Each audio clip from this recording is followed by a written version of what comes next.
भारतीय पंचांगानुसार सूर्य जेव्हा मृग नक्षत्रात प्रवेश करतो तेव्हा हवामानात महत्त्वाचे बदल होण्यास सुरुवात होते। महाराष्ट्रासह भारतातील अनेक भागात या काळाला पावसाळ्याच्या आगमनाची चाहूल मानली जाते। आता मृग नक्षत्र म्हणजे नेमकं काय? मृग नक्षत्र हे 27 नक्षत्रांपैकी एक महत्त्वाचं असं नक्षत्र आहे। सूर्याचा या नक्षत्रातील प्रवेश सामान्यतः जून महिन्याच्या पहिल्या किंवा दुसऱ्या आठवड्यात होतो। शेतकरी आणि ग्रामीण भागातील लोक या काळाकडे विशेष लक्ष देतात, कारण यानंतरच मान्सून सक्रिय होण्यास सुरुवात होते। आता यामुळे वातावरणात नेमके कोणकोणते बदल होतात?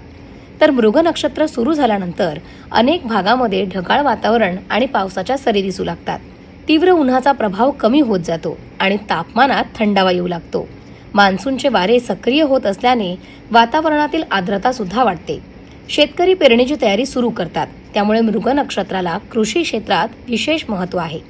लोकमान्यतेनुसार मृगाचा पाऊस हा शेतीसाठी अत्यंत महत्त्वाचा मानला जातो। मृग नक्षत्रात चांगला पाऊस झाल्यास खरीप हंगामासाठी ते शुभ संकेत मानले जातात। सूर्याचा मृग नक्षत्रात प्रवेश आणि पावसाचं आगमन यांचा थेट वैज्ञानिक संबंध नसला तरी हा कालावधी साधारणपणे दक्षिण पश्चिम मान्सून भारतात पोहोचण्याच्या काळाशी जुळतो। त्यामुळे पारंपरिक हवामान निरीक्षणांमधून या नक्षत्राला विशेष महत्त्व प्राप्त झालं आहे।